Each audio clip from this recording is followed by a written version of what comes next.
In 2019, the first Strange Realities Conference took place in Nashville, Tennessee.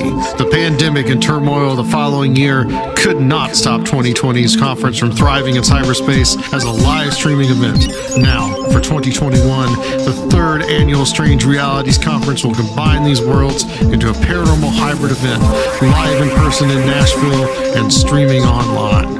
Join us in exploring just how truly strange our reality can be with an interdimensional lineup of speakers presenting unique and intellectual perspectives on magic, mysteries, and the paranormal. Featuring Alan Greenfield, Dr. J. Michael Bennett, aka Dr. Future, Tim Beckley, Soraya Ascaf, Dr. Stephen Finley, Aaron Gullius, Amy Pachula, Brent Rains, Chris Ernst, Heather Mosier, Michael Hughes, Jose Herrera, Joshua Cutchin, Kiki Dombrowski, Nathan Isaac, P.D. Newman, Steven Snyder, a.k.a. Recluse, David Metcalf, Timothy Renner, Steve Stockton, and Ren Collier. Tickets available at strangerealitiesconference.com. It's going to be amazing. Well, here we are. We've been having a whole bunch of fun for the last 30 minutes. No one will ever hear. Top secret. Yeah, top secret. Top secret. For only high initiates of Illuminism. Yes, yes. And the reason we say that is because we've got like a whole crew here tonight. Alan Greenfield is here with us. How do you do? Good. We're glad that you're okay. We're glad that you're well.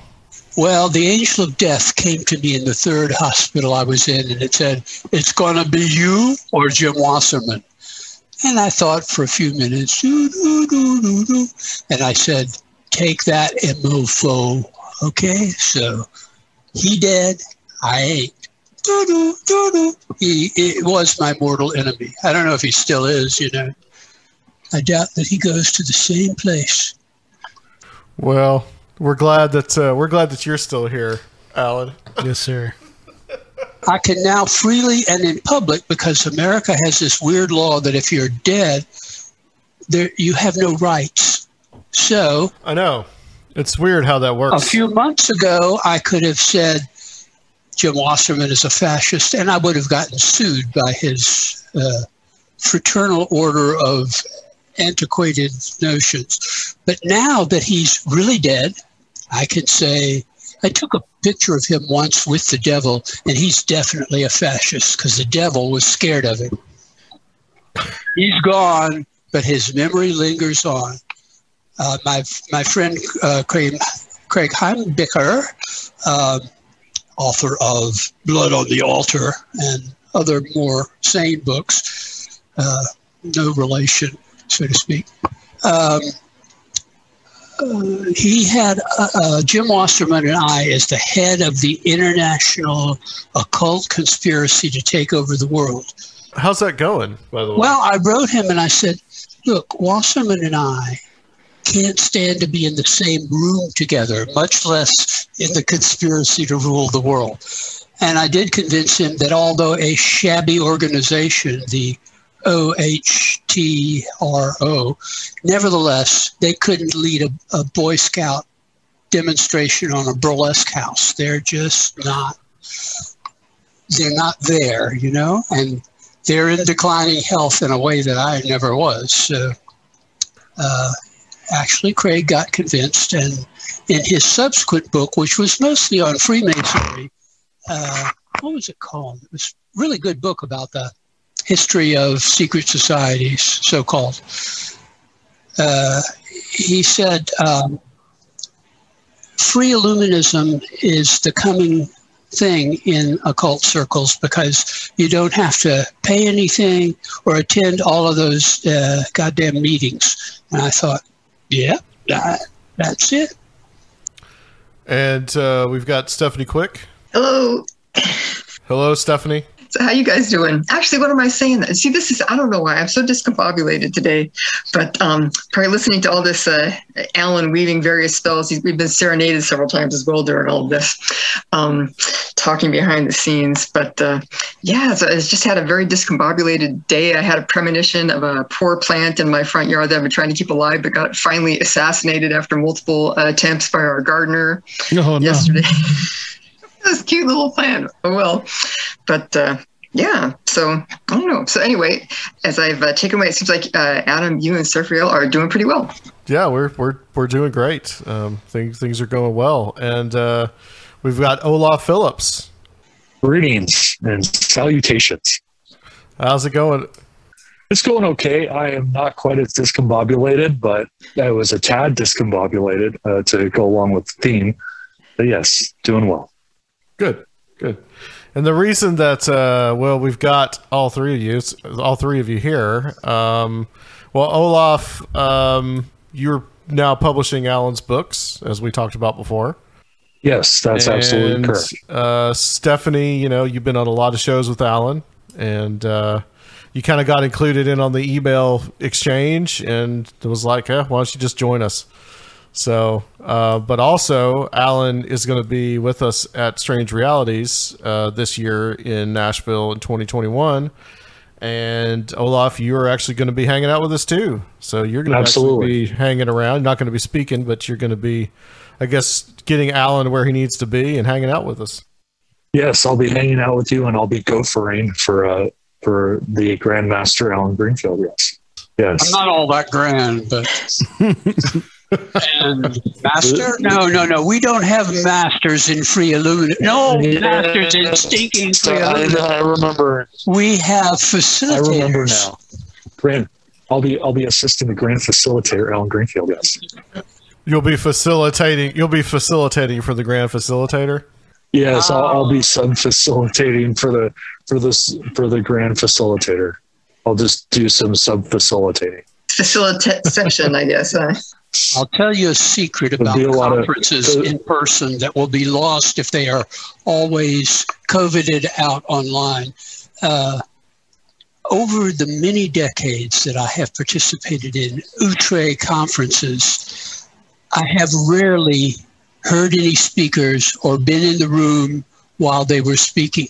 All the really good stuff happens out in the hall or at room parties. Mm-hmm. That's true of everything that I've ever done, from science fiction to UFOs to the occult. The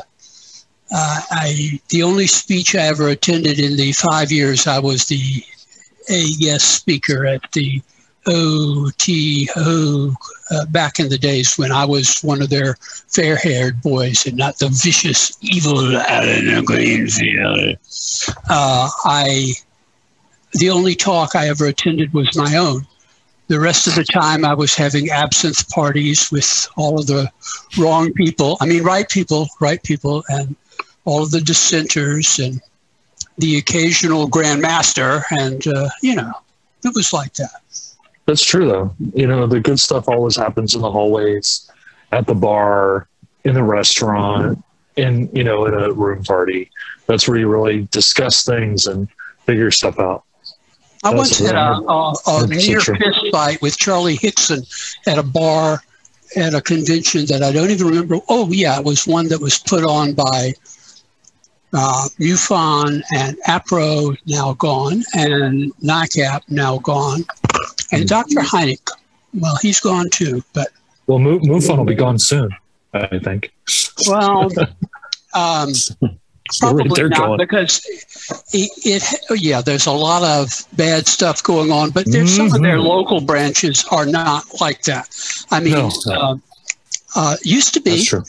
But when they made the late, great master, Jim Mosley, their state director in Florida, they can't be all bad, even if they have those Klansmen or whatever they are out west, where all things are possible. Ruben Uriarte, who runs the NorCal MUFON, he's great. He's written some amazing books with Noe Torres in there.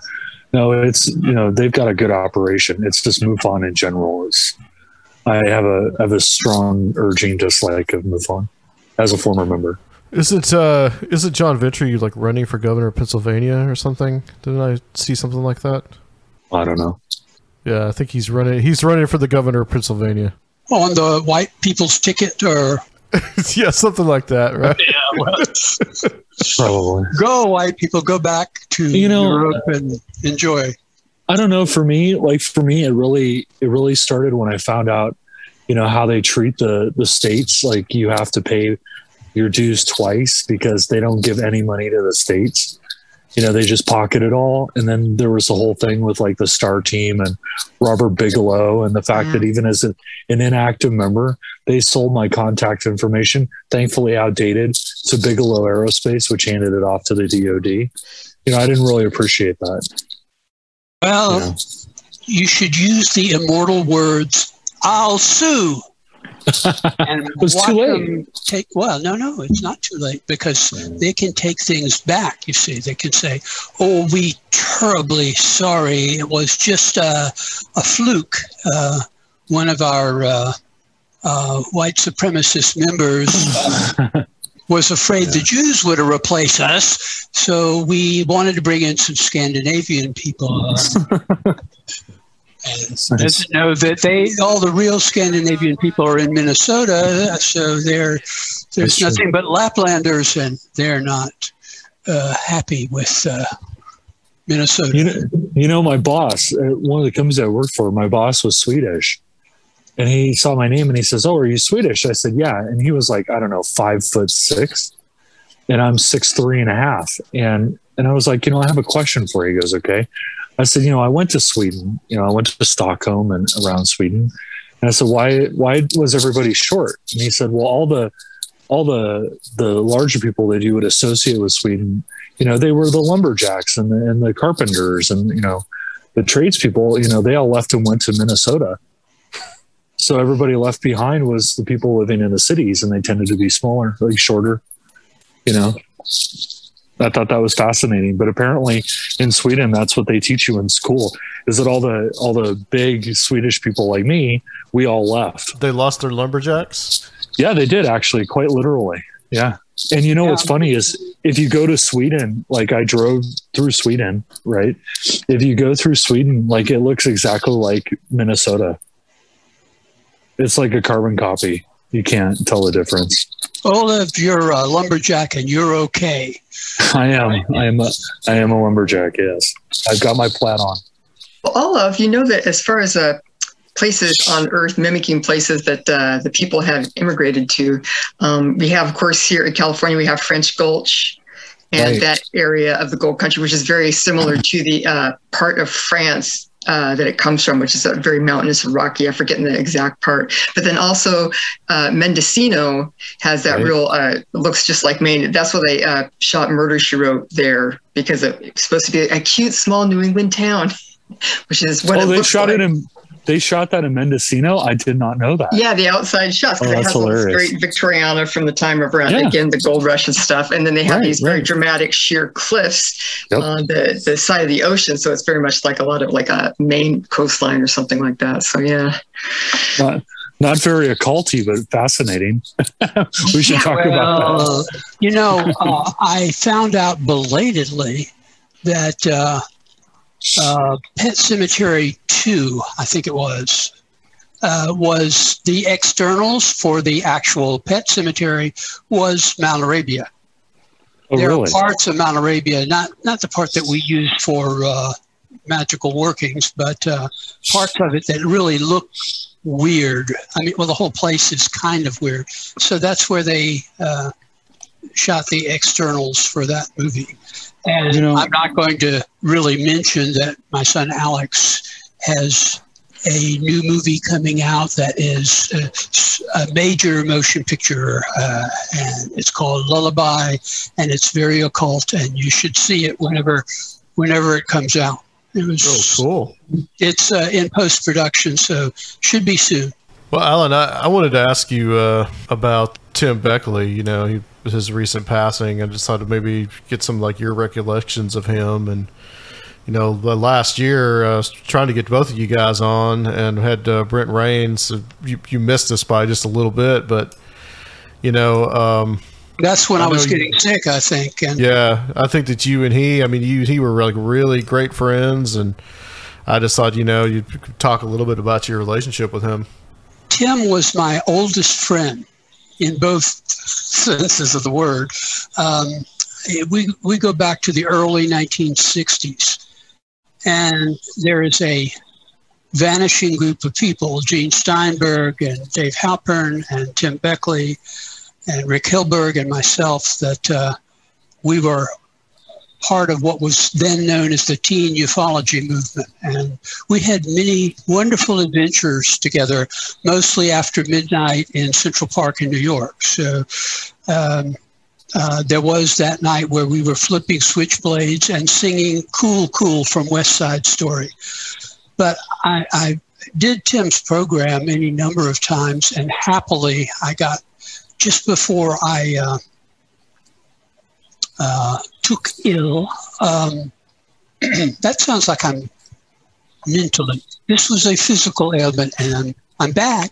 But Beckley did a Christmas program on Christmas Eve, and he asked me to be on. So I said, only if I can sing Silent Night at the closing of the program. And everything else I did on the program was the usual Alan Greenfield BS. So it was, whoa, the aliens are coming up from under my bed right now.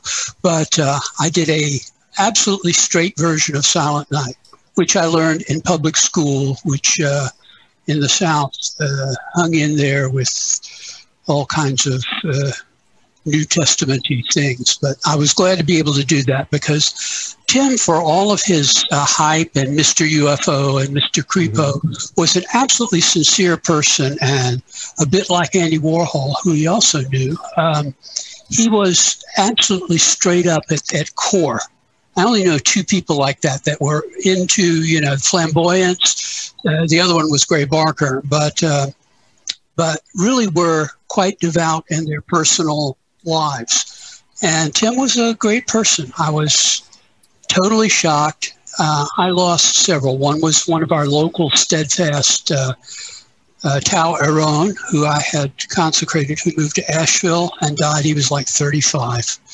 Tim had a bad ticker, so it shouldn't have been a surprise. But after knowing him for 60 some odd years, and under the circumstances that I was in, just a few days before, and getting that kind of news, it was really bad. We lost another person who, Tao Palamas, performed a wedding of this gentleman and his then future wife, and I just heard from Palamas that he dropped dead. He was probably in his early 40s. So it's been the season of the witch for me. Tim he will be missed even by the people who tended to think that he was exploitative of the UFO stuff. I think his last book was Alien Lives Matter. I thought the title was in very, very poor taste, but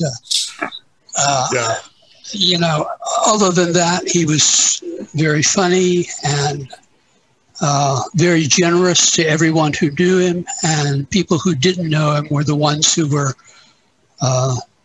saying bad things about him. He definitely really was, I think, one of the greats of the field. I mean, I respect the hell out of him. And I'm glad that I got to talk to him the couple of times that I did. Yeah, gosh, I'm trying to think of when the first time we met in the flesh was. It wasn't at the first National UFO Conference. That was 1964. That's where I met Mosley and the Cleveland crowd, as they were known. So you would have been real young then, Alan, right? You would have been like, what, 18 at that time? I was a lot younger than 18, but... oh, really? But we were teen ufologists, and the founders, along with the late Alan Manick, who was not a teenager, of the National UFO Conference, the longest running convention of the UFO variety. I think we were able to run that for 60 years, beginning in 1964. Yeah, well, it couldn't be 60. It would be more like 55, so... Then when Mosley retired from being the permanent chairman, as that was known, he turned it over to some outfit in LA, and it ran a couple of years under some other name, and as far as I know, has ceased to exist. But all of these non-giant rock type conventions that are sort of UFO based have their origin in the National UFO Conference. And when we had our reunion, like 3 or 4 years ago, Beckley was there, Bob Easley was there. They're both gone. So Rick Hilberg said recently to me that the people at our table are diminishing quickly. So I said, well, we've still got contributions to make, as Robert Frost put it, for I have promises to keep and miles to go before I sleep. To which I say, yeah. Yeah, I agree. Wow. We weren't first generation, by the way. We were second generation ufology. The first generation people were Mosley and Barker and Major Kehoe and Richard Hall and other fascists. And not Jim. Jim was not. And Gray was certainly. Yes, thank you for reiterating that Jim Mosley was not a fascist. I appreciate it. No, his father was, though. His father was a genuine Army general who retired to Atlanta and with his mistress of that period. And he was part of Gerald L.K. Smith's anti-Semitic network. Jim didn't have an anti-Semitic bone in his body. And we were very good friends and neighbors for a while in Key West. Down in the Keys. We would hang out at Captain Tony's bar, and him and me and Lacey Rainbow and the guy from Omni magazine, the science editor there. We were hanging out in the real bar that was not the one on Duval Street that is called Hemingway's Bar, but the one that was actually where Hemingway hung out before my time. Not totally before my time. I mean, you know, I was but a kid when he blew his brains out. Yeah, that would have been like the early 1960s, I think, right? Yeah, it was the early 1960s. And I mean, I was in Miami in early 1960s, but I was just a punk kid. Well, thanks for that. We wanted to give you a chance to, give him a little bit of a memorial on here because we talked about it before, but you guys were actually friends. So yeah, thanks for. We were that. very close friends, and I think we will be feeling the lack of his presence in years to come, because he brought a book out once a month, and you may have hated what he did, or you may have loved what he did. And some would say it was everything that wasn't nailed down under copyright, which there's some truth in that. But nevertheless, he provided what in an earlier time, Ray Palmer and Dick Shaver also, I knew them, though I was of the younger and they were of the very older generation, provided that mystique that makes the work in all of these different areas, whether it's cryptozoology or the occult or ufology or you name it, mediumship, trance channeling, all of that. He gave it that air of mystery that is actually there when you do field work. But up until the Newkirks and the Hellier thing, I don't think anybody was getting that mystique. And, in any kind of public framework. You only got it if you went out and did the field work. And something tells me that my roller will not take me to Brown Mountain again. So it's very important that notion that if you go out and follow the synchronicities, you get there. And one of the times I was there was with Tim Beckley, the time that the man in black showed up at my motel room door out of nowhere and telling me that the primary witness there, Ralph Lale, was a moonshiner. He was a moonshiner. You don't want to. Well, that was really, really strange since nobody knew I was there other than Mosley and Beckley and Who else was there? Oh, Betty Mosley. She's still alive somewhere out there. So that was, it's one of the few things from that period, the late 60s, early 70s, that I can date exactly, because it was, again, Christmas Eve, 1968, because the first astronauts circling the moon were circling the moon. We got back from our late night adventure on Grandfather Mountain, which is the oldest and tallest mountain in that area, which overlooks Brown Mountain. So it was an excellent thing. And Mosley was driving, and I never saw Mosley sober ever. So he's driving, and the road is getting iced over, and I'm in the so-called death seat, peering down into the abyss on the right side of the car. Take it a little slower, Jim. Take it a little slower. Your daughter's in the car. Take it a little slower. And when we got back, Beckley turned on the TV, and there was the astronauts reading from Genesis 1. And I thought, my reaction was, oh my God, they're stuck circling the moon forever, and they're reading the Bible because that's all that's left. But it was actually more a NASA, hey, we're not ungodly, unlike the Soviet astronauts, which was bullshit, by the way. Can I say bullshit? Bullshit. Yeah, you can say bullshit. Yeah, Gagarin was the first man in space. Was quoted as saying, I couldn't find God up there, so that proves there isn't a God. Actually, Gagarin was a devout Orthodox Christian, and apparently it was the regime of that time that wanted to push that particular point of view. So I think that's very common in Russia, but, you know, I know that it was Christmas Eve, 1968, and we were in Beckley's room, and Beckley was talking on the phone to his mother at 3 Cortlandt Street, New Brunswick, New Jersey. I know all these people's teenage addresses. It won't go away. It's in my head. But he was explaining to his mother how cold it was in North Carolina during that period, and I couldn't hear her half of the conversation, but she was saying something to the effect, but you're in the warm states.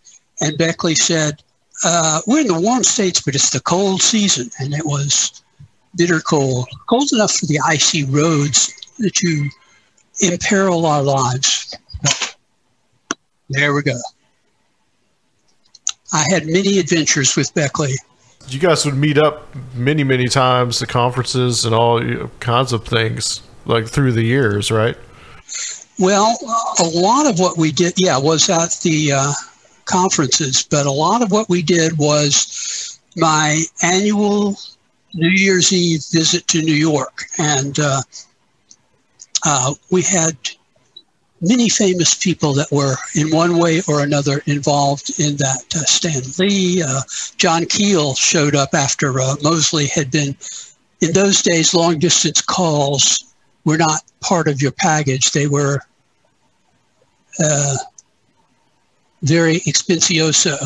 But Mosley was well-to-do, and I had the delusion that I was well-to-do. So we would talk for hours, and during that period preceding I guess it was 1966, 67, New Year's Eve. All Jim could talk about was raving about how great this new guy, Keel, was, that he was spellbinding and all that. So he got him to come over to my hotel room, which always over from the Hilton in Manhattan, always overlooked Times Square. So we didn't have to indulge in, the street violence of that period, but so we could watch the ball come down from afar, and then we would run out in the streets when everybody had left and collect the bagels that had fallen on the ground from the street vendors and so forth. But Keel was good to his rep at that point because he was spellbinding. at that time. This is before he did the West Virginia thing, before he turned into Richard Gere, any of that. He just had gotten involved and was, I've always said that he was a reporter of the men's magazines of the 50s and early 60s style reporter, which is Saga and Real, and these were not Playboy. They didn't have centerfolds or anything, but they did have articles like, I found the island of lost women. Yes. And Keel was a frequent contributor to that genre, and he took that with him to West Virginia. And of course, Mosley and Barker knew he was coming to West Virginia. So, Mr. Keel, this is Indrid. And Keel bought it all. But of course, it doesn't explain everything. There are those people who think, oh, well, it was all Mosley and Barker. No, actually, they didn't have the black limos chasing Keel out on Long Island. I mean, that would have been a little bit much even for them. So, yeah, there was a lot that added to the weirdness. Yeah. Yeah, it what led me to the point there are no hoaxes in ufology, because reality is malleable. And if you get deep enough into the West Virginia, as they say in Italian, sticklock, you will find that real things start to happen, even if it started out as otherwise. There's the famous Wanacue Reservoir from New Jersey flap, which is, if you read that period of time, it is billed as a famous UFO series of events that many people saw, including the local cops, if that's a reliable source for some of us and not for others. But that started out, according to Gene Steinberg's earlier testimony, which he now has retracted, but I heard it straight from Gene's mouth. Jim got roaring drunk in his apartment in New York and decided to pull a hoax on some little town. He picked Wanacue out of, I don't know, the phone book or whatever, a map, whatever. So he calls the Wanacue Police Department and says, because he knew New Jersey, that he lived there for many years, there is a flying saucer hovering over the Wanacue Reservoir. And that's where the whole thing started. But the thing is, there were great legitimate sightings by multiple people around the Wanacue Reservoir. So do I think Jim Mosley generated tulpas or something? In a sense, yeah. These folks, Jim and Gray and even George Adamski, were so much involved in, more so George Hunt Williamson than Adamski, but so much into the gestalt of high weirdness, of Twilight Zone for real, that they produced Twilight Zone for real. And that is quite something. It says a great deal about the nature of reality. Yeah. In the brain. Yeah. Olaf, I wanted to ask you what you're doing right now with Alan, printing out the books, but also kind of, this has been an interesting journey for you with the Secret Cipher and all that, and kind of what's the latest for you on that? We had you talking about that just, it was last year, so it's probably about a year since we really spoke. Well, it's a fun story. I was always a fan of the Secret Cipher, the UFOnauts or UFOnauts, or however your particular pronunciation of it. And it's Crowley, not Crowley, and it's UFOnauts, not UFO nuts. Alan and I have a long running discussion about my misuse of Crowley's name. But no, they're not the only one. The Newkirks do that too, and they're super hip. So you're super hip too. Apparently. So I knew that after Illuminate Press had disappeared, that the book had gone out of print, and so I approached Alan. I said, "Hey, I'm a fan. I like your stuff. I think it needs to be printed." And so, he graciously gave me permission to do it, and so I did. And for many years, I just printed it out of the sheer love of it. until one day it got super popular and we were trying to figure out why. And then we found out why. But what really kind of took off from that point, that once I had a synchro storm is probably the best way I can describe it, around Hellier. And once that started, I got on the train, and once you're on the train, you can't get off the train. And so, at that point I became far, far more invested in it, from a philosophical point of view. I also had some changes in my life that allowed me the freedom to explore these topics where I hadn't before. And so I started to really dive into it in deep, and the synchronicities kept coming, and I kept going back to Alan and saying, look, I'm having, I found balloons. Like I found a happy birthday balloon in the middle of the forest on the side of a mountain. Like it totally shouldn't have been there.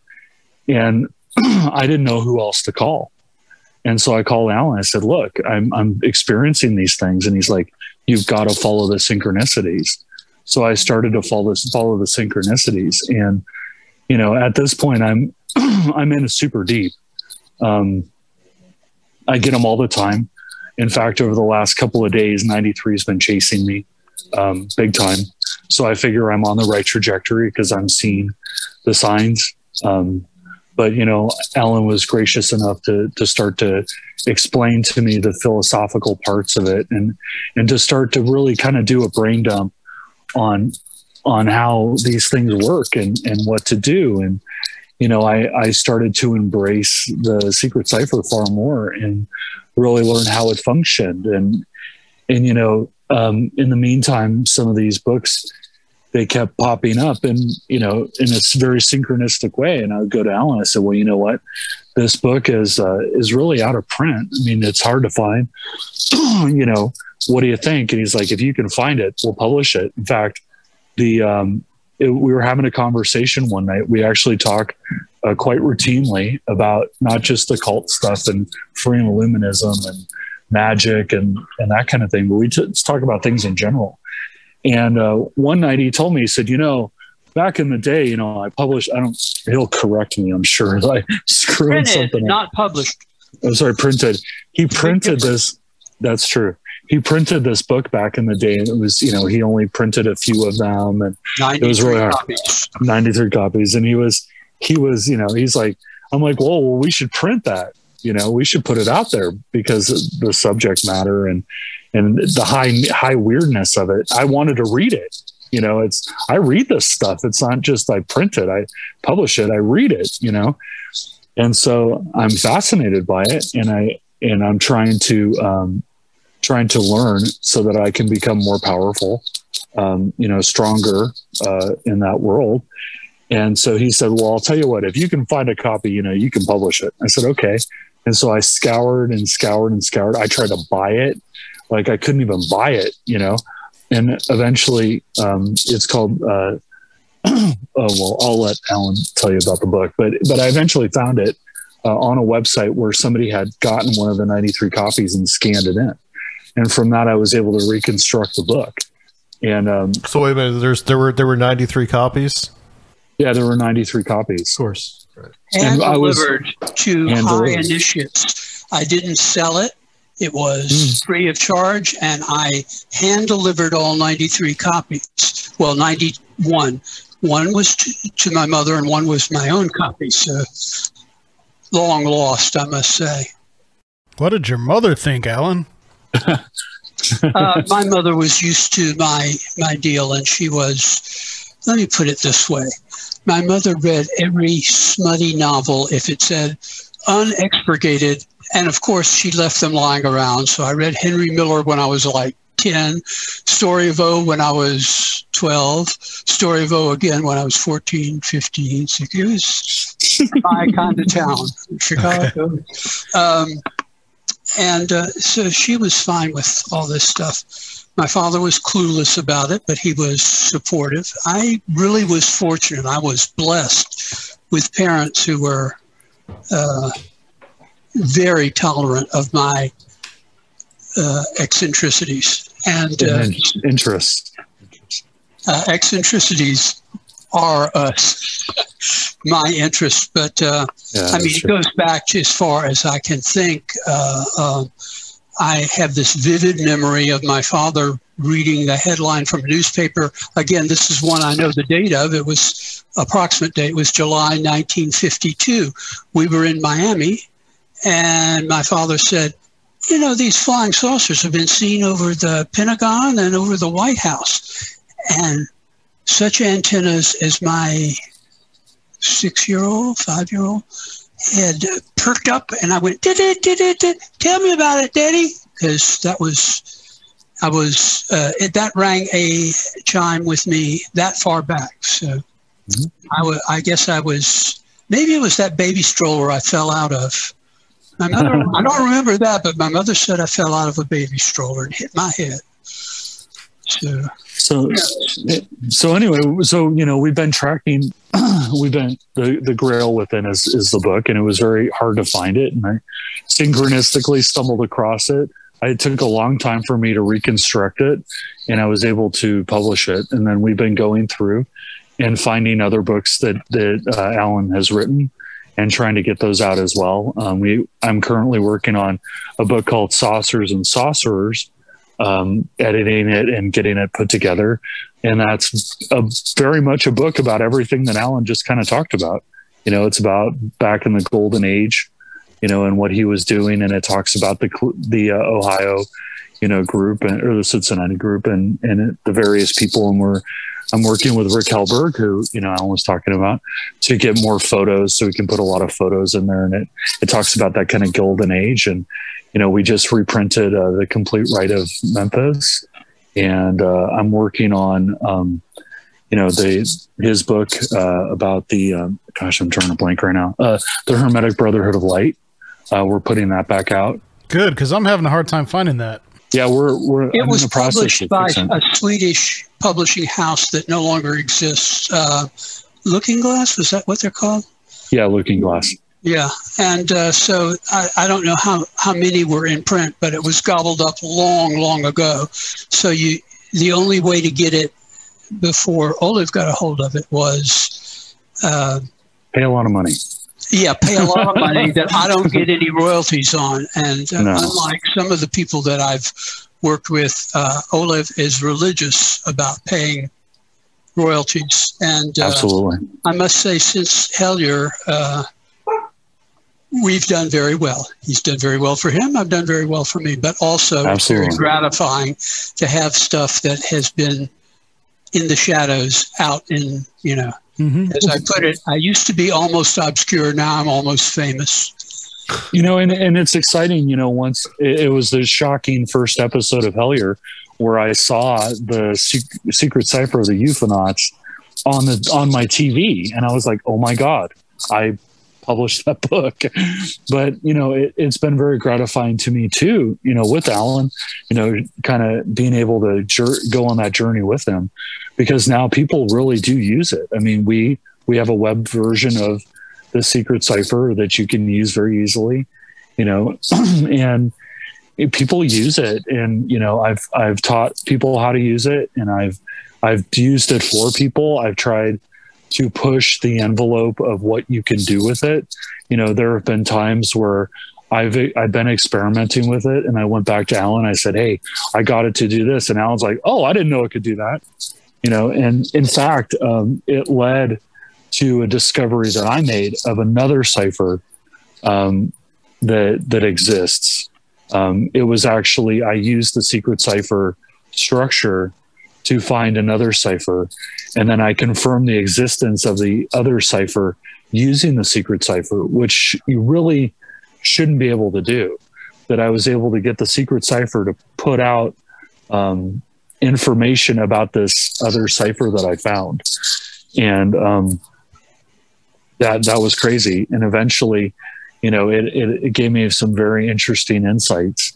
So now, you know, I'm working with another cipher as well as a Secret Cipher, the NAC cipher. So, you know, it's the whole thing has been a joyous journey for me, and I'm lucky enough that Alan helps me and teaches me and shows me how to do things. And, you know, I try try to honor him, by printing the stuff and making sure it gets out there, and and yes, paying my royalties on time and religiously, as he said. I guess that we're gonna see something interesting at the Strange Realities conference, right, Olaf? You were telling me. Yeah. Well, I don't know, Alan. You can talk about that. They'll see me with a roller with you standing behind me in case I fall down. Is that what you meant? Yeah, I think that's it. No, I think I had this brainstorm. I saw the list of speakers. Fabulous list, by the way. Thank you. And it occurred, well, Stephanie's speaking at this thing. I'm speaking at this thing. And I have... She did last year. Well, it shows her on the list of speakers. Anyway, we did a program or two on sexual magic, which was not lurid or anything. It was, and this book fills a need in that field because it's personal. First half is theoretical. The second half are my own experiences, and I no pun intended, lay them out graphically. There are even some photos that go along with it that are in there. Yes, I was reading a couple of the passages earlier. Yeah. Olaf was very taken with the book. He said, "Oh, we got to publish this. Well, it's not meant for public. It's got to be out there. People will read it. People are exhausted with all of the theoretical accounts of tantric magic. Yes, they're exhausted with that, but this." It's important. It's truly important. When I read it, it was more like he dared me to find it. And when I found it and I read it, I said, oh my God, this illuminates the way that sexual magic works. And in a way that no book I've ever read on it did. It explained it, not only the psychology of it and the technique of it, but the actual functioning of it. And that's why I told him it had to be out there.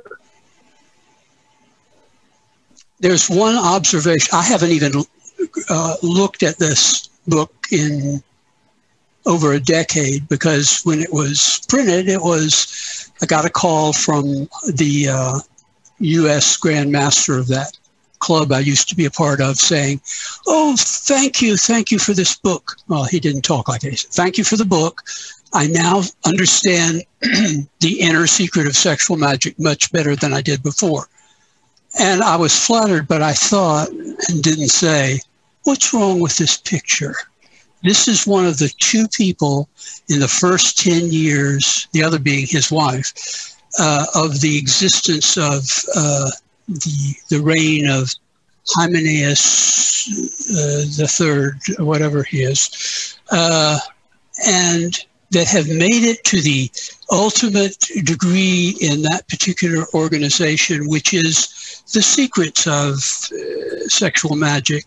And the guy who holds that is telling me, a mid-level initiate, "Thank you for the book that I handed him, disclosing my own experiences with that." And I thought, I should ask him to promote me to 9th degree, just skip over like they did with all the other people that they had at that time.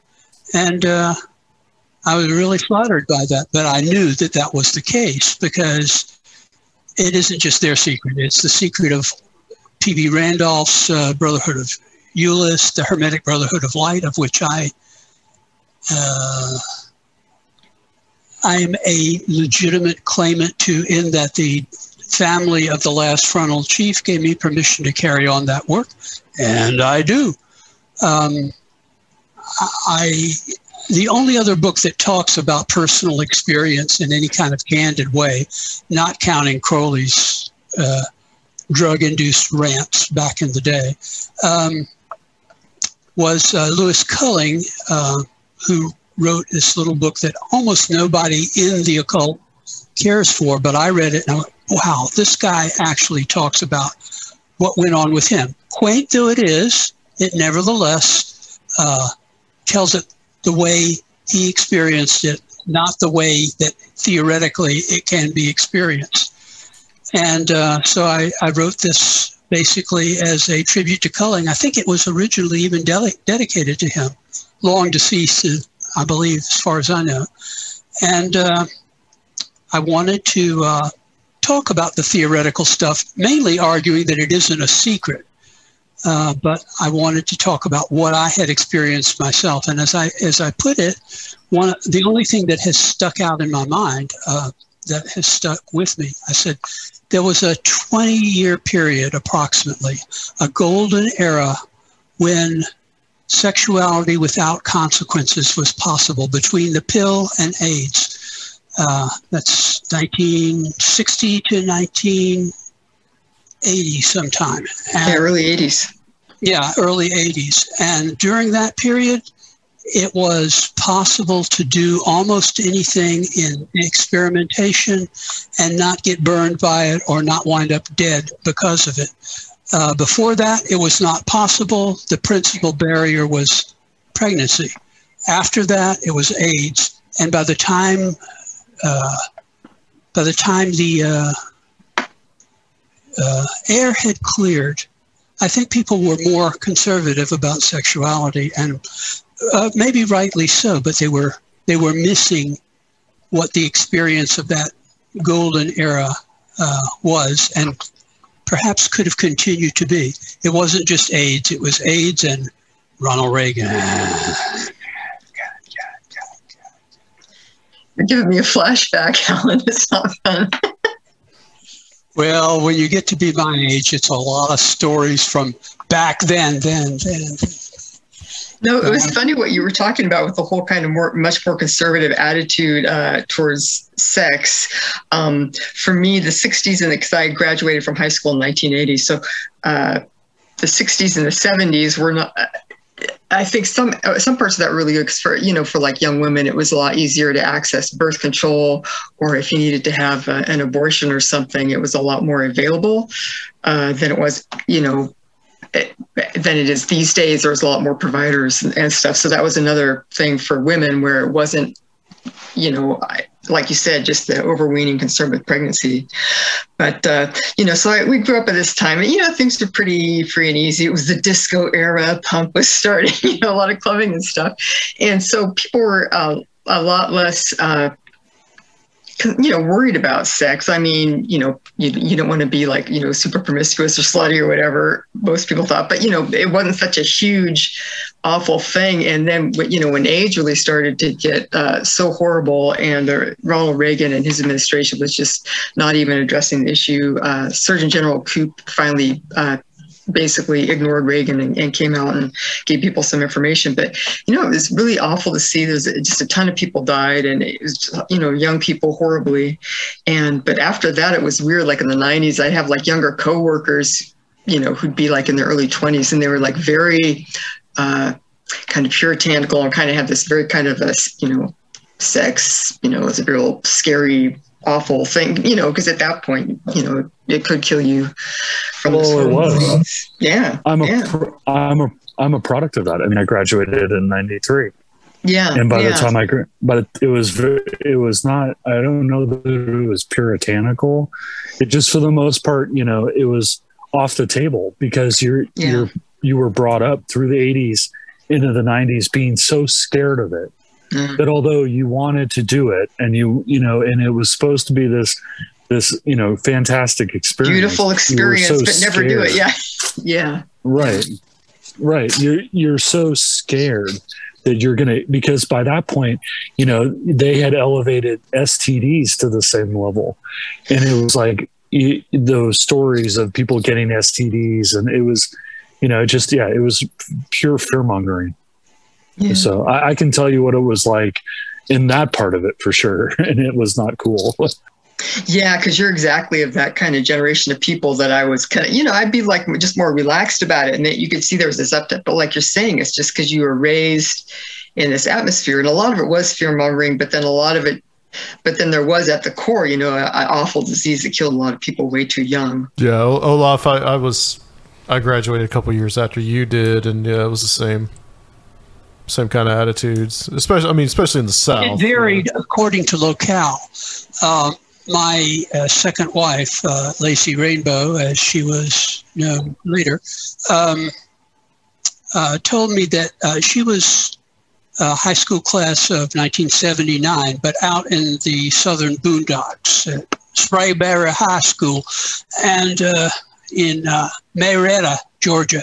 Yeah, it's not suburban anymore. Atlanta ate Marietta a long time ago. Oh, yeah. She said she was in the last class that, for lack of a better term, were hippies. Everybody after that, the underclassmen in her senior year were all straight-laced and, you know, I almost said Mormonized, but they were, the point is, they were very straight-laced. And it carried over. There are bunches of people who are only a little younger than me that indulged in the fantasies of the flesh and drugs in the 1970s. And by the way, 1980 would be included. I mean, the 60s were not the 60s. It was 65 to 75 because before 1965, there weren't no Beatles. There was Screaming Lord Such. And as my father said, when my mother and I dragged him to the drive-in, I don't think this Elvis guy is anything anymore. My mother said, no, he's got a big career in Vegas. So it was Viva Las Vegas on the big screen at the Bolton Drive-In, little local Americana. So where was I going with that? I'm back at the drive-in now. And Margaret and Elvis doing you wouldn't know about that. Anyway, so many people who were disco ducks in the 70s now deny the whole thing. They have lost their memory of that era, and you wouldn't know it unless you actually knew them then and know them now. They're, I mean, you know, the drug of choice was cocaine. It was an expensive drug, the center of that in Atlanta was a place called the Limelight, which was also known affectionately as the Disco Kroger, because there was a Kroger right next door to this nightclub with cocaine suites for the, shall I call them the initiated? I didn't do any of that stuff, but I did hang out, you know, around that scene. And none of those people remember it. I do. I remember who was there and who was rolling up those $100 bills on top of their car in the parking lot.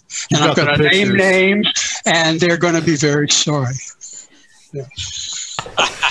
Well, hey, now, Stephanie, you and Alan, like what you were talking about, like Project Archivist, Rojan's show, and all that. Yeah, Alan and I, well, it sounds very similar to, in many ways, to what he was talking about in his book. Was just we decided he was very generous and decided to share with us some of his own personal experiences with Sex Magick. We kind of had the first half where he was talking about kind of, you know, in a hierarchical initiatory type organization, and there was some manipulation and abuse and, you know, some of the kind of dark side, which I think, and I know Alan and I discussed this, that people should be aware of, just because if you're going to try and pursue some of these practices, you want to protect yourself.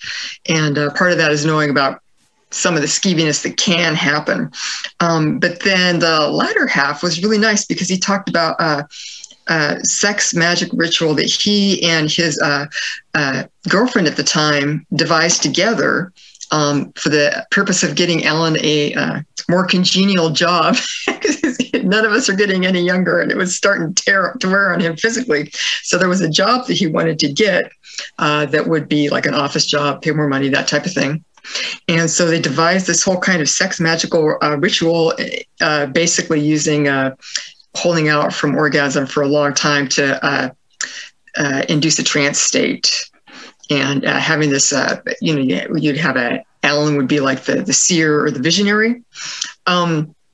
You kind of use this energy that's generated through the priestess or his companion, who's also, you know, going to be monitoring like his state of consciousness, his physical state and whatnot, to kind of keep him in the zone where then you can see real clear and see that future that's you getting this great job. And it worked. So that was something that was really, positive and creative and effective. And he had some strange experiences. You can go listen to it on a Project Archivist podcast in the archives there, with Alan's name, Alan Greenfield. But yeah, it was created a much more equal kind of relationship between the participants and everyone participating, deciding, okay, what are we going to try and do here? Setting out beforehand, I'm okay with this, I'm not okay with that. And I think that, they've been together for a while and they had a lot of communication and trust between the two of them. So yeah, I think that's essential too. I think that's something that kind of can get lost personally in a lot of discussion of sex magic, which is you're practicing either by yourself or like with someone else, and who you practice with, I think just choosing who you want to get involved with in that way.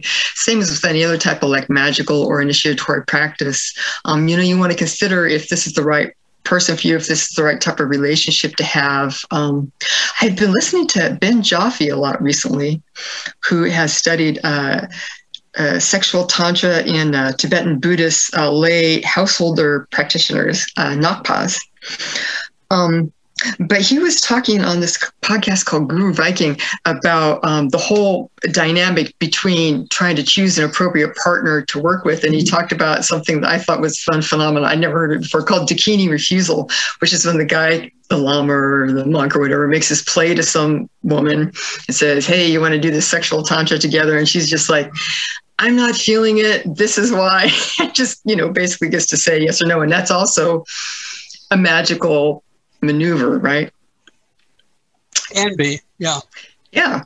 I mean, all of these choices and relationships that you can choose to cultivate or not to pursue, this is part of the whole process. So there's another thing too, and I think it has to do with thousands of years of sexual repression, but it's something that in the circle that I once participated in, that club of shame.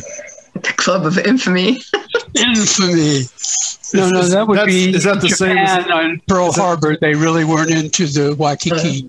I'm wearing a Hawaiian shirt. Right? Yes, the Ancient Order of Antiquity. It has many names, but one smuttiness and evil about it. However, we'll pass on that because the local body, the Euless Lodge number 10 of the Incorporated, for a long time was pretty straight up and had, as a result of that, it had approximately a polarity balance, as it's known in those circles, between men and women, because it didn't chase women off the way a lot of groups did, although towards the end of that, Lacey Rainbow got publicly shamed, but by the then lodge master, whose name I won't mention because he's still alive as far as I know. But a lot of good things were accomplished as well. And other lodges, as I found out when I was a sheriff, an inspector general, some of them had really, really bad problems with leaders, so-called, putting pressure for sexual performance on their female members. And that's why there were a lot fewer female members and a lot of complaints. And for all I know, it's still like that, although their numbers have much diminished from 3,500 to I think it's just over 1,000 now. So there's a thing called, and I was introduced to this term by the Grand Poobah of that order, the Babylon syndrome, which is sometimes women who participate in the structured sexual rites that have something to do with the offline, non-formal, but expected rituals in that organization. They'd go along, they'd be part of it, they would perform the priestess role in the Liber 15 Gnostic Mass, which is now public domain, I believe, for those who might like to perform it. They would reach a certain point and then, to quote I think it's Grace Slick. Their mother's ghost stands at their shoulder, and they completely disown it. And then it's the same thing as disco amnesia. They want nothing further to do with it, and I don't blame them. I mean, the context is not supportive of women, and especially of women's sexuality. As long as it's go along with the doctrine and the ideas, that's fine. But you get to a point where you have ideas of your own, you get shut down. And that can be very traumatic, because it's a lot harder for a woman to step into a circle that has a reputation for sex and drugs and no rock and roll than it is for the guys who are there, which is why it's basically a testosterone-fueled manifestation of the current, as they would put it. Does that make any sense at all? Mm-hmm. Okay. Absolutely. Yeah, well, that is true, and I think we need to concentrate on that. Almost all of the stuff that I did that was experimental, and for the record, was done with a long-established partner. Not all of it. Some of it required that I go afield, but almost all of it was done in the 70s and well into the 80s, and then I got informed in the back of Gay Talise's book. What was it called? I forget. I remember that book, but I can't remember the title of it. Well, it wasn't The Sexual Revolution is Over, but that's what it should have been, because it was that year that he was talking about, well, my wife said it was okay for me to go to the massage parlor, blah, blah, blah, blah. And that was really the beginning of the end of that era. And it was extended in groups like the Ancient Antiquities Abortion Order Incorporated, but not indefinitely extended. Lacey and I moved down to Key West for a year, came back. And whereas, for example, when we were changing from street clothes to robes, everybody undressed together and everybody got their robes on together, and there were certain things in the rituals which were involved, not hardcore sexuality, but certainly nudity and some underlying sexual issues. And it just wasn't true anymore. Everybody stepped into the bathroom to change, and it was the resurgence of, why are you wearing those fig leaves? Well, God, you see, this serpent, no, fuck the serpent. Why are you wearing clothes? Did I ever tell you to wear clothes? Well, Lord, no. Get out of my fucking garden. It's not your fucking garden anymore, Lord. You people are disgusting. Flood. Okay, that's Genesis, my version. I learned that in ancient Babylon a few years ago. Well, that too. Okay, I'm done. Some of this sex magic, did you get results from this? Like what you asked for to happen? Did you get results? There are two kinds of magic. One is more like meditation in its function than it is trying to get something. That would be called low magic. Go down to the local voodoo store, get yourself a candle, a green candle, anoint it with money drawing oil, and your mother will call and have $900 for you that you didn't ask for. That actually was an occurrence that I remember well, because it was a death benefit for my father, and he'd been gone like 8 years at the time. My mother called, oh, we just got a $900, and we were poor. We were very poor down in the Keys. The Keys will do that to you, because if you were rich when you got there, you weren't when you left. That's sort of like Vegas. But there was some point in that. But I'm old and I get forgetful. You were saying lower magic strictly for wants and desires versus higher magic, which is for higher ideals, I guess, and achieving For attainment and the knowledge and conversation of your holy guardian angel, which is well depicted in the movie A Dark Song, which surprised the hell out of me. I mean, that's the real deal. It's abbreviated. You really have to go on for like 9 months to do the Abramelin ritual. Mostly people get tired of it somewhere a month into it because we don't live in the times before television, radio, and the internet. So people did more to amuse themselves back then than they're willing to do now, for the most part. But yeah, my major interest was in attainment, and attainment both of my so-called HCA, but also communion with the inner order, which is the equivalent of the Nine Unknown in India, or the Lamed-Vavniks in Orthodox Judaism, or more like Hasidic Judaism, and other variations of the secret chiefs of the Third Order, which are people who have attained and who don't go on to, they called it in Buddhism, to a Buddha state, but choose to remain bodhisattvas, that is, people who are capable of attaining, but who choose to help everyone who's left behind to attain before they are willing to go on to Buddhahood.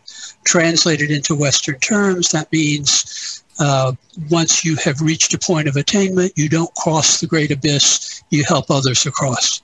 And that's kind of my approach to things. But when I was 40 and working in that warehouse, 110 degrees, with people that were 20, I began to feel that I needed a different position in the company. So Lacey, who I was married to at the time, by the way, we weren't just partners, we were official, yeah, or what passed for official in those days. And so I devised this ritual with her called scrying in the flesh. And one of the major purposes of it was to a very unlikely thing. I was working in the warehouse of a major art supply company. I knew nothing about art supplies, but I did know how to fetch orders and package them. So that's what I was doing on top of ladders, carrying 2 50-pound boxes. It's very lucky that I had, between marriages, stayed with my mother and had a free membership in the European Health Spa downstairs, or I would have died on that job for sure, fallen off a ladder or just dropped dead from the heat. But I had great incentive to move up in the company, even though I knew nothing about what they were doing. I don't know art from bubkis. I know what I like, but I don't know how to do any of that stuff. So the ritual involved getting very, very stoned. I didn't get stoned. So that was like quadruple stoned for the ritual, because I didn't even use it magically. So I was stoned, she was stoned, and we did well, you can read it in the book exactly what we did, but it was called Scrying in the Flesh. And I would reach a point where I was visualizing my boss, and he was saying to me, "You're hired at $50,000 a year," which was a lot of money back then.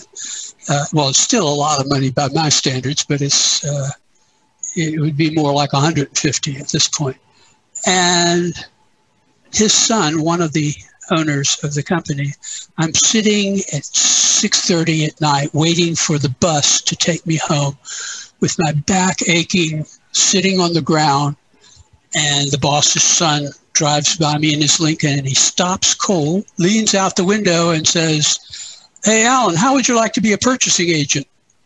And not particularly helpful, and not particular. I said, "What is a purchasing agent?" And he said, "That's someone who buys the stuff that we sell for the company." And I said, "I have no idea how to do that. My father's company had a buyer, but he was in the shoe business, 4th generation. So shoe business is not art supplies, I think." And he said, business is business. It doesn't matter. I'm getting the inflection right there, too. You will move up to being a purchasing agent. And I didn't hear anything for a couple of weeks. And this guy they had brought him in to fire all the dead wood. I'm up on a ladder again, carrying 2 big boxes under my arms. And he said, so I hear you are a Kohen, which is the hereditary priesthood in Judaism. And I said, maybe. What's the beef? Because I thought he was going to fire me. He said, no, we're part of a group of people that want to rebuild the third temple on top of the Temple Mount in Jerusalem. And I said, wouldn't that cause some difficulties with the 400 million Arabs that consider that to be a holy site as well? He said, nah, business is business. Well, he didn't say business is business. He said, religion is religion. It doesn't matter. If you want the job, it's yours. I said, what job is that? Purchasing agent. I said, bingo. Do I get to go downstairs and wear clothes and everything, But sure enough, I got hired for that, and it went on to be that their rival came to town and they hired me as their manager of the largest art supply company in the country at that time. And I still don't know shit about art supplies, but the point is the magic worked.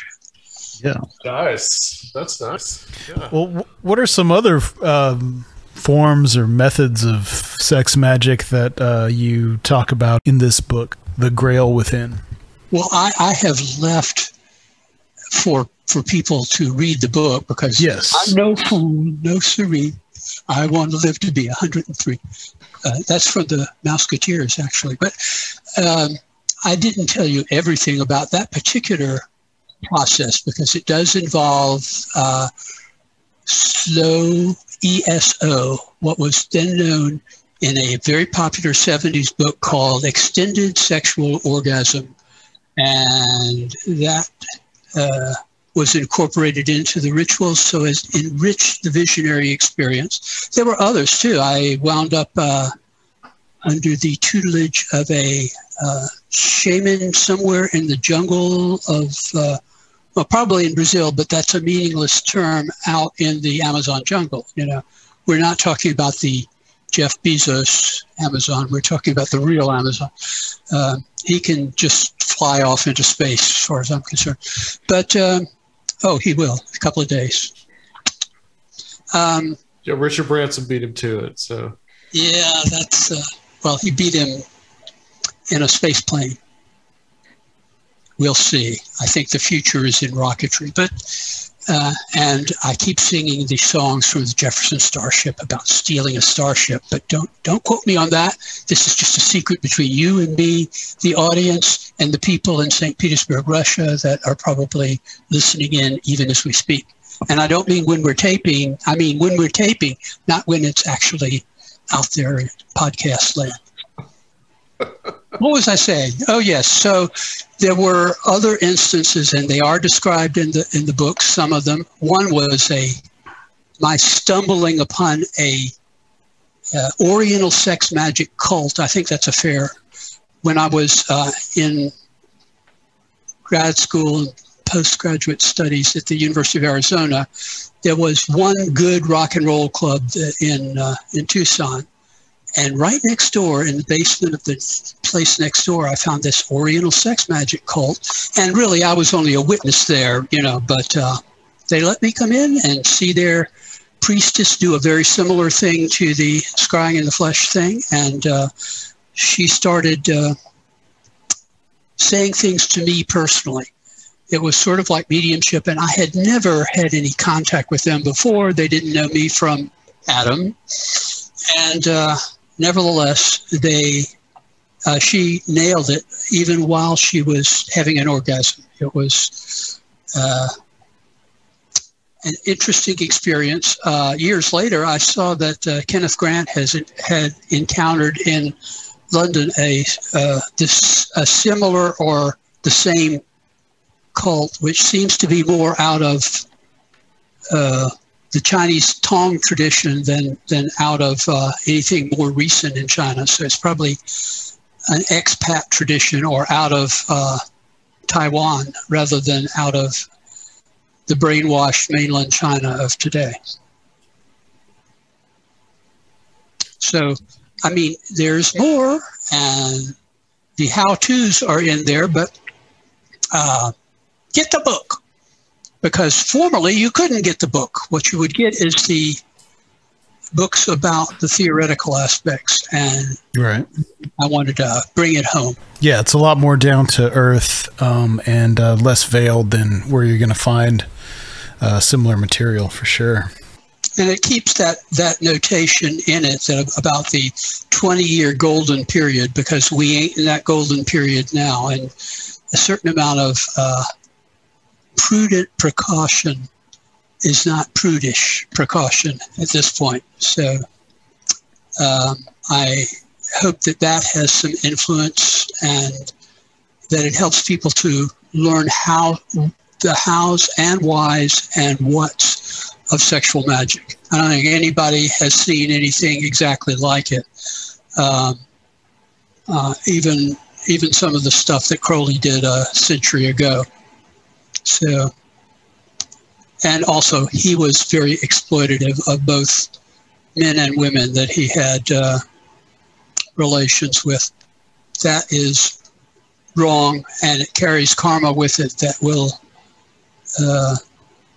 have the rebound that karma does. Karma is always negative, so it means work, and the idea is to undo, not to do. So something to be said for that. I'm not a big fan of Eastern versions of this stuff, but I think there are points at which it has great wisdom, and that is the case. Well, Alan, we're looking forward to having you here in Nashville in October. I'm looking forward to it too. I don't know how I'm going to get my stroller or walker or whatever. Roller. Yeah. It sounds like when you take ecstasy, which I haven't done, and you're rolling in a roller. Okay. So maybe I'll be done with that by then, and just have a cane or something. But either way, they have a ramp at the facilities, and you will be accommodated. I'm doing the Indian blessing, East Indian blessing, hands raised as if in a prayer posture from. Excellent.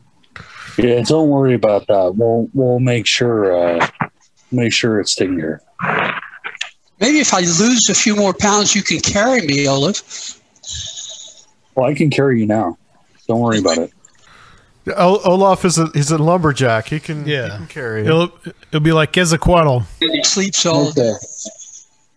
I'm just fine. Yes.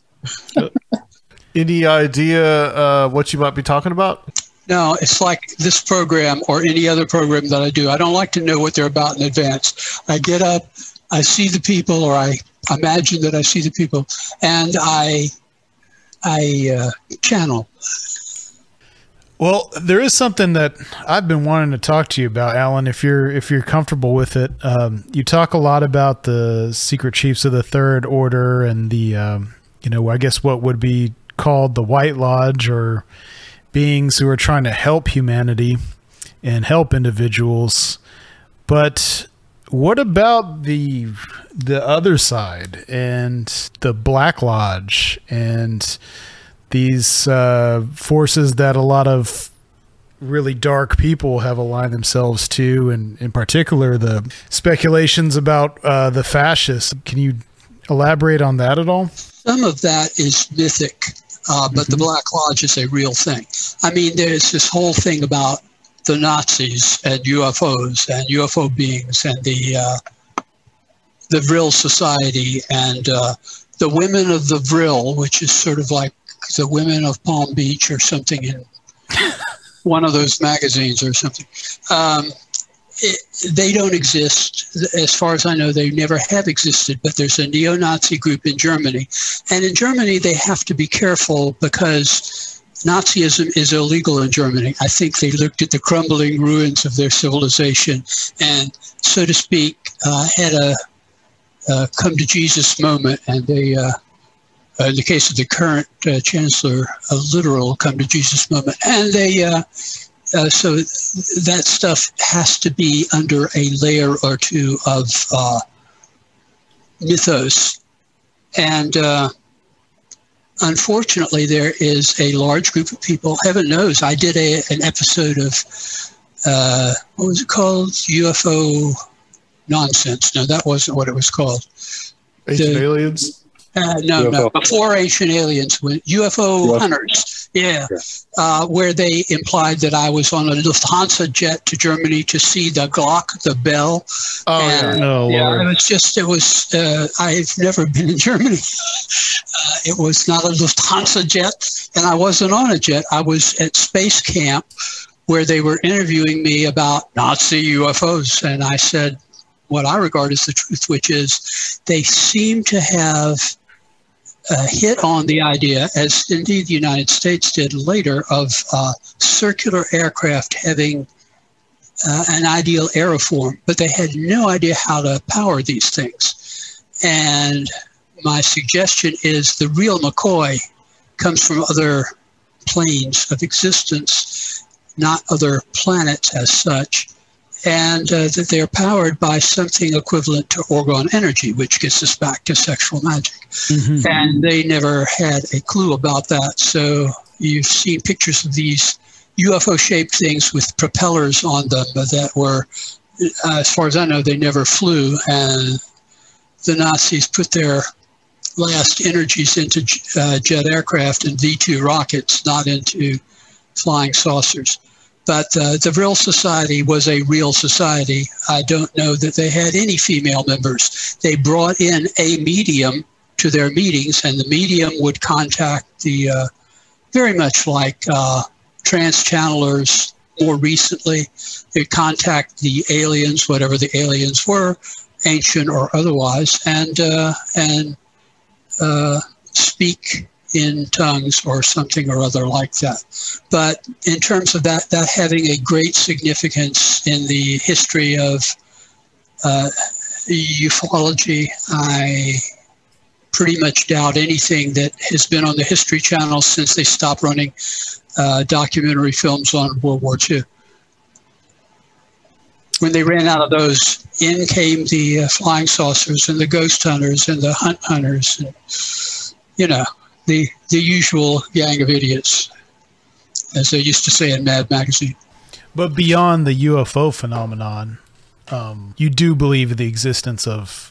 I don't believe in it. I know that the Black Lodge exists. I've had a couple of encounters with their agents. And the essence of what I got out of that was, if they want to eliminate me, they can. They eliminated a number of my good friends that were a little too close to the subject matter. Jim Keith, he broke his leg at Burning Man, and then he was dead. My first publisher, the one that gave me a real break, was Ron Bonds at Illuminate Press. Before that, Illuminate BBS. If anyone knows what a BBS was. He and his wife went out to dinner at a local Mexican restaurant. He supposedly had food poisoning and was dead before dawn. Now, nobody else, including his wife, got sick that was there. And the likelihood that that was explainable in terms of food poisoning is practically zero. No, they got him. And that effectively closed down Illuminate Press. So those of us who were, that was our big break in the moving from being a obscure writer to a published writer, and therefore author, which is an important distinction in these circles. It was a major loss. And of course, there are varied accounts of what happened to our brilliant street person, Kerry Thornley, who I managed to interview at great length shortly before he died at 48, 50. All of these people died prematurely. And the message to me was this guy showed up at Euless Lodge, and he looked exactly like Charles Manson when arrested, okay, which did not endear him to me, since Manson had a brief sojourn in the Solar Lodge, which was an unfortunate, either lodge of the Ancient Order of Antiquity, or according, is that 7 Eastern time? That you missed it. Okay. Olaf, before you go, just tell everybody where they can find you and all that good stuff. Sure. So I'm actually teaching a class. That's why I have to drop off. On Tuesdays at 7 p.m. Pacific on Clubhouse, I teach a class from the Monadnock Center on occultism and Forteanness. You can find me at the Celestial Lodge of Sirius.com. You can find me on Facebook. I'm on Instagram and Paranoid Mags, paranoidmagazine.com, Facebook, Olav Phillips. I'm easy to find. Awesome. Yeah. And thank you so much, Olaf, for helping us out in October. It's going to be great. I'm looking forward to it. I'm really excited about it. And I think there's going to be some high weirdness, and I can't wait to be involved because I'm a Fortean through and through. So there's going to absolutely be high weirdness, that's for sure. All right. Thanks for joining us. Thank you, brother. Thank you for doing this. Later, Olaf. Bye-bye. Later. Bye. You will send Stephanie a copy of the book. Anyway, we were talking about the Black Lodge. You were talking about... Okay, so this guy shows up, and he fits the profile, and he looked like he was spending a lot of time with some of our people and people from the lodge in New Orleans that happened to be visiting. And I said to myself, this guy's Black Lodge. I can feel it in my bones. So I'm going to hoodoo him.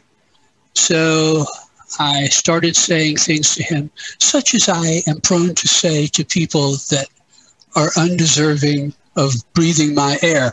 So I finally got him, as he got into his Volkswagen van or whatever it was, I said, you've been talking a lot about the harmonic convergence, or whichever doomsday scenario was then the doomsday scenario. And I said, April, I made up a date, April 23rd, 1994. Remember that day, because it's going to be a big event in your life. And I saw him, closing his door, and then he got what I wanted, the funny look on his face, like, does this guy know something that I don't know? And so I didn't, the unasked question, I went, that's right, I do, as if I had read his mind.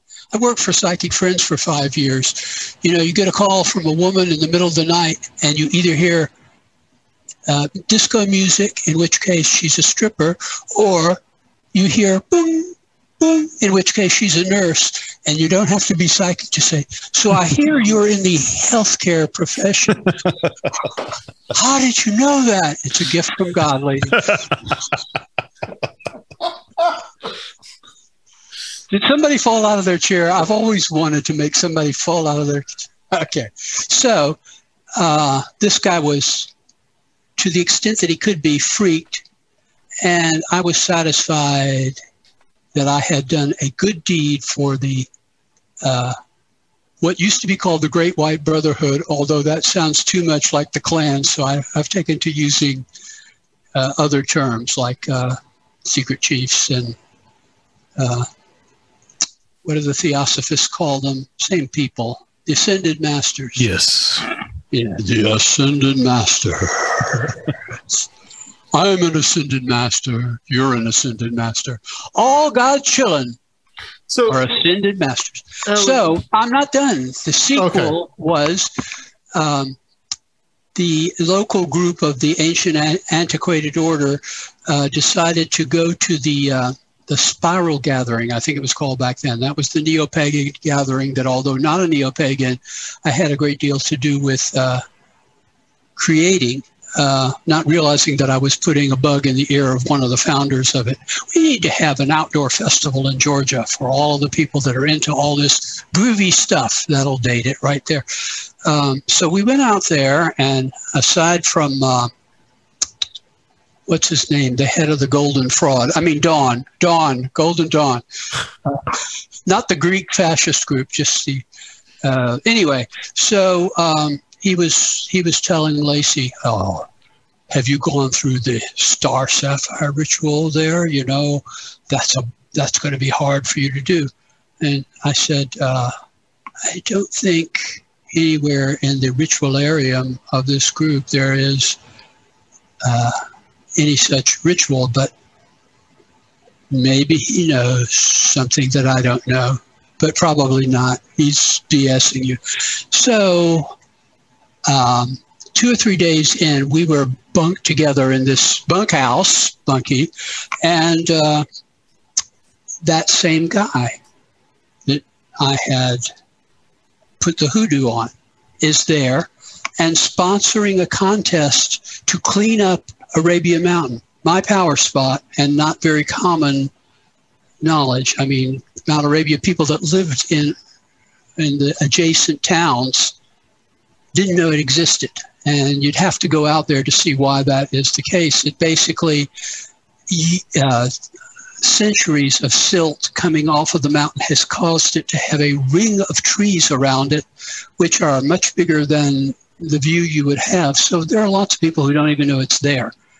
I only knew it was there because my 6th grade class took a field trip, because there is flora and fauna out there that exists nowhere else in the known universe. So he wants to clean up Arabia Mountain and is having a drawing for a naked slave to come to the lucky winner to help him clean up Mount Arabia. Okay. So I put in my $5 or whatever it was, and everybody else there was like 300 or 400 people. And I thought, well, this is the acid test. If this guy is what I think he is, I win the contest, even though it's supposedly a blind drawing out of several hundred people. And I did.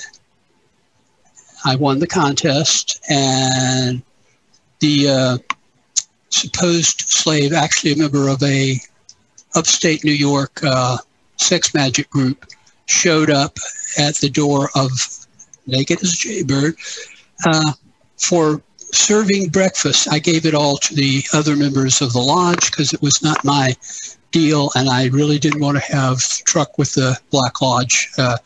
And I went and I thought, well, this guy, I'm gonna call him on it. I'm gonna say, you're Black Lodge, aren't you? And I found him at the dining hall a few hours later, convinced that I was going to have another good confrontation with him. And he reaches out his hand, and reflexively, I went to shake his hand, and I felt a needle against my palm. Didn't penetrate it. I took my hand away, and he had a needle on a ring turned inward. And he goes, yeah, buddy. I mean, he didn't talk with Southern accent. He had I thought, well, he just gave me the message, and he doesn't have to say it outright. If he wanted to kill me, now would have been the time, or whenever the time-released little medicine took effect, poor Alan would keel over in the mess hall, and that would have been the end of me. And I was chastened by that. But if you want to ask about the Black Lodge, you need to get in touch with David Lynch, who clearly has had his own extensive contacts that pale mine by comparison. Relating to that a little bit, do you think that fascists and really extreme right-wing elements were trying to make inroads into the UFO world and Fortiana in the 70s and 80s? Yeah, but I don't know that it's inroads or resurgence. The New Age movement started in the 1930s with a guy named William Pelly, who was, as Nazism seized control of the Gestalt in Europe, was an American. Now, you can't mix that up with what was called the German-American Bund, because that was made up of German Americans, mostly people that were actually born in Germany, and with the Führer, they were simpatico. If you've ever seen pictures of their unlikely venue at Madison Square Garden in New York, why they didn't get torn to pieces, I don't know. New York is not known as a particularly Nazi-friendly place, but at the same time, a group of nativist Americans, sound familiar from more recent experience, formed the Silver Shirts, and that's, that was their uniform, and they were spread pretty thinly across the country. I have a personal anecdote that I will just touch on, but my father and the local rabbi at that time in Augusta, Georgia, decided to infiltrate that group sometime in the 1930s at some risk to themselves, and they did. There was nothing, they had meetings, they talked about the Jews replacing them and whatever the version of that was back then. But the head of that group was William Dudley Pelley. After America entered the war, he was put in prison because it wasn't good to be a Nazi at that time, in this country anyway. But Pelley then shifted gears when he got out of the slammer and was doing what amounts to New Age stuff. It spun off the whole, what do they call that outfit that thinks Mount Shasta is? The I Am? Yeah, I Am, which is a bad translation of Ahia, Asher Ahia, which is more like... Talk about Guy Ballard's group. Yeah, Guy Ballard was, and a member of Guy Ballard's group was George Hunt Williamson, who was the author of many early UFO books and one of George Adamski's chief witnesses. I never met Adamski, but I was informed by Jim Mosley, who had a hard-on against Adamski, really bad. He told me that Adamski was a notorious anti-Semite, so that was not part of his UFO, phase 4 thing. But basically, if you scratched some of the people at Giant Rock, the first flying saucer convention, you would have found lots of neo-fascists, because it all came out of that third gen Pelley circle, and I don't, and I Am, and all of that. I think the Integratron is a real thing. It really is. It works, but that doesn't mean that the people at the V2 worked. That doesn't mean that it wasn't a Nazi rocket, So, Giant Rock was a collection of all kinds of people, but out of it came what today is thought of as the entire New Age movement. Only it's gotten a lot more expensive to do anything from it, and it's not my trip. I think that's a good place to close the show. I want to thank you both for being on. Stephanie, please tell everybody where they can find you, your blog, and all that good stuff. Let's see. My blog is Ghost Dog is a Mystery Box. It's stephaniequick.home.blog. And I'm on Facebook and Twitter. If you go on my I think, contact page, I have those links in there if you're interested in finding out. Okay. And Alan, people can find the newly resurrected Alan Greenfield. They can find me, but they can't find me. That's right. They can find my stuff, though, by Googling my name, because I've been on the internet since it was the ARPANET. So you will find gazillions of entries under my name, some of which actually have a whiff of truth about them, most of which do not, but they're still worth, taking a look at. And of course, if you contact my current publisher, the Right Honorable and Initiated Lodge of, what does he call it? The Lodge of the Illuminated... Celestial Lodge of Sirius. Yeah, is that like Celestial Seasonings? Tea? It doesn't matter. It's good stuff because it was chartered by a great initiate who I have a close relationship with in the mirror. But yeah, I mean, I've had a variety of publishers over the years, and some give, due respect to the authors, and some take the money and run. And one of them is literally on the run. So it's two of them, actually. It's very easy now to get copies of almost all of my books, including one I didn't write. There's a book on witchcraft out there with my name on it. I didn't write it. It pulls some stuff from my old website, but I saw an edition of it from Canada, and then there are a bunch of editions, and I think it's out there. And I'm not anything that is something that I actually experienced. Ask me about it, and I'll be glad to talk about it. But I didn't write a book on that subject, and the rest of them, they're all mine, And I would really encourage everyone to get a copy of The Grail Within if you're interested, because it brings much clarity to the subject. Yeah, I hope so. And let me just say one thing that I did not get into, because it's a whole subject in and of itself. But I do believe that the Newkirks and company in season 2 of Hellier, and who knows what the future will bring, they found what amounts to the Grail in mine or a cavern that was connected to a mine. And they didn't recognize it because they expect this splendid chalice. And you have to ask yourself what a first century Jewish carpenter would be drinking out of. And there you have it. And for some reason, these people who are great field researchers, they left it there. And by miraculous coincidence or whatever, it was still there when they went back, realizing, we should have had a V8, or we should have picked up the Grail.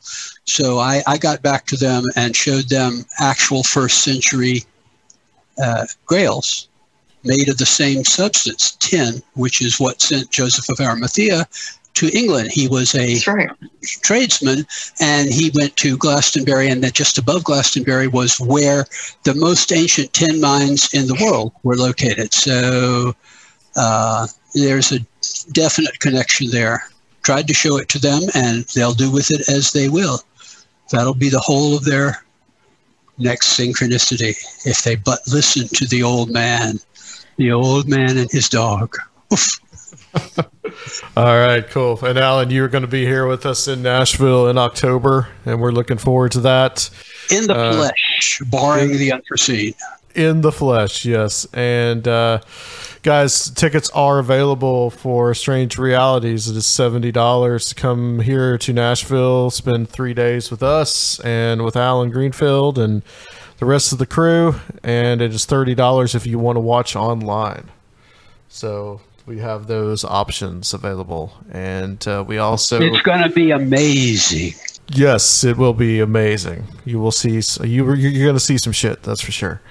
And also, if you guys want to support the show, we have our Patreon, and Turfield can tell you where to find that. You can find that at patreon.com/Conspirinormal and join one of our many tiered orders. For $5 a month, you get a new episode every week exclusive for our patrons. For the $10 level, we have our hangout with the Mystic crew every month, in which you guys get a preview of some scholarship and presentations not yet released to the public. Of which I will be doing the next one. Yes. By the time this is out. So then at the $20 level, you can join the Ancient Circle of Strange Realities, get a exclusive t-shirt, and a experience at the Strange Realities Conference. All right, guys, that's it. I want to thank everybody for joining us. Alan Greenfield, Stephanie Quick, and Olav Phillips. And we will talk to you next time on Conspirinormal.